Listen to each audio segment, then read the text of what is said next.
Jika engkau melihat seekor semut terpeleset dan jatuh di air, angkat dan tolonglah. Barangkali itu jadi penyebab ampunan bagimu di akhirat. Jika kau jumpai batu kecil di jalan yang bisa mengganggu jalan sesamamu, singkirkan.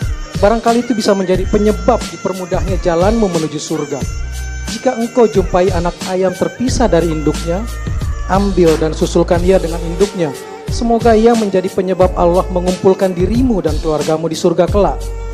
Jika engkau bukan seorang yang banyak menguasai ilmu agama, setidaknya ajarkanlah alif bata kepada anak-anakmu. Setidaknya itu bisa menjadi amal jariah untukmu yang tak akan terputus pahalanya meski engkau berada di alam kuburmu. Mengingatkan saya pada pertanyaan seorang hamba kepada seorang sufi, mana yang lebih baik? Orang yang sangat rajin beribadah tapi sombong, angkuh, merasa paling suci, atau orang yang tak pernah beribadah tapi akhlaknya mulia, rendah hati, santun dan cinta kepada sesama? Sang bijak menjawab, dua-duanya baik. Si ahli ibadah yang angkuh akan menemukan kesadaran tentang akhlak buruknya, bertobat lalu menjadi pribadi yang baik. Dan sosok yang kedua, karena kemuliaan budinya Allah kemudian menurunkan hidayah, lalu dia menjadi ahli ibadah yang juga memiliki kerendah hatian.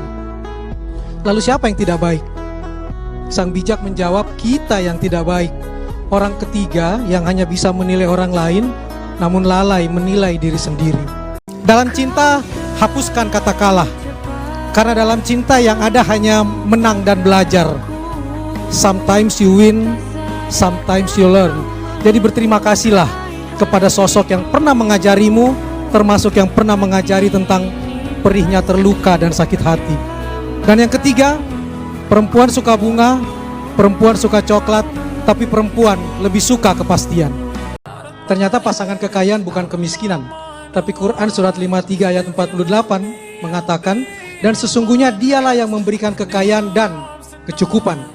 Asal kita tidak BPJS, budget pas-pasan tapi jiwa sosialita. Dengan jiwa BPJS seperti itulah kita sendiri yang melahirkan kemiskinan, bukan takdir. Kita yang membangun pola pikir dan tindak mewujudkan kemiskinan itu sendiri. Buktinya, banyak orang yang hidupnya pas-pasan tapi tidak pernah mengeluh dan kekurangan atau merasa miskin, bahkan tetap tersenyum dan merasa berkecukupan. Kuncinya berulang, karena mereka senantiasa bersyukur, membangun rasa keberlimpahan dan berkecukupan di dalam hati dan di dalam pikiran.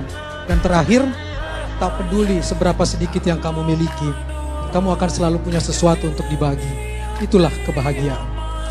Anakku, jika kamu bekerja sangat keras, tidak perlu sampai memberikan istana yang mewah atau uang yang bertumpuk. Gunakan dan simpan untukmu saja. Ibu hanya berharap kamu mau menyisihkan sedikit waktumu untuk menemani masa-masa tua ibu. Bisa di samping ibu, berbincang dengan ibu, itu sudah cukup bagi ibu. Ibu bangga denganmu, nak. Dan maafkan jika ibu pernah memarahimu, melukaimu, melarangmu. Percayalah, semata karena ibu ingin kamu baik. Ibu cinta padamu dari dulu, sekarang dan selamanya. Dan ibu, di dalam kata mother ada kata hero. Karena ibu memang seorang pahlawan sejati. Hatimu ibu adalah tempat teristimewa di mana kami anak-anakmu selalu menemukan rumah dan surga sejati. Selalu ditimang.